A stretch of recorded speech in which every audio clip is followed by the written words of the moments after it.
मित्रांनो, हा फोटो नीट पाहून घ्या. हे आहेत अरुण कुमार तिवारी. माउंट एव्हरेस्ट, जगातील सर्वात उंच शिखर. जितकं सुंदर तितकंच धोकादायक. याच बर्फाच्या देत शिखरातील जोडलेली आहे ही कहाणी. 53 वर्षाचे IT प्रोफेशनल आणि गिर्यारोहक अरुण कुमार तिवारी यांची स्वप्नांचा ध्यास घेऊन निघालेला एक माणूस अखेर हिमालयाच्या कुशीमध्ये कसा विसावला याची अत्यंत भावुक करणारी कथा.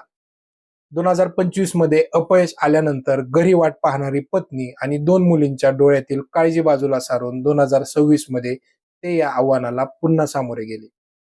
मे 2026 मध्ये अरुण यांनी अंतिम चढाई सुरू केली. जसजसे ते वर जात होते तसतशी हवा आणि ऑक्सिजनची लेवल कमी होत होती. शरीर प्रचंड थकले होते, हाडे गोठवणारी थंडी होती. कॅम्प 4 मध्ये त्यांच्या शेर्पा गाईडने त्यांना धोक्याची जाणीव करून दिली आणि मागे सरण्याचा सल्लाही दिला. परंतु समोर दिसणारे शिखर अरुण यांना खुणावत होते. इतक्या जवळ येऊन मी माघार घेणार नाही, हाच निर्धार मनात ठेवून त्यांनी मृत्यूच्या झोनमध्ये पाऊल टाकले. 21 मे 2026 संध्याकाळी 5:30 वाजता अखेर तो सुवर्ण क्षण आला. अरुण कुमार तिवारी यांनी जगातील सर्वोच्च उंच शिखर माउंट एव्हरेस्ट सर केले. ते 8,848 मीटर उंचीवर भारताचा तिरंगा फडकावताना त्यांच्या डोळ्यात आनंदाश्रू होते. वर्षानुवर्षाची मेहनत, सहनशीलता, जिद्दीचे आज चीज झाले होते. ते जगाच्या पाठीवर सर्वात उंचावर उभे होते.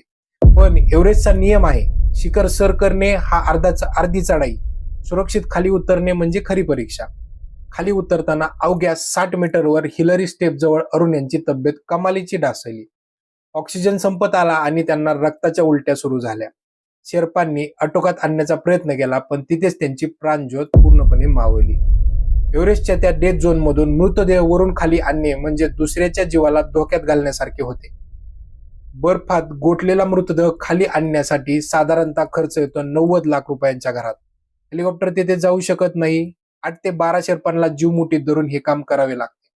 म्हणूनच त्यांच्या कुटुंबाने त्यांना अत्यंत भावुक निर्णय घेतला आणि अरुण आता हिमालयाच्या कुशीतच समाधी अवस्थेत राहील हा त्यांचा निर्णय शेवटचा ठरला.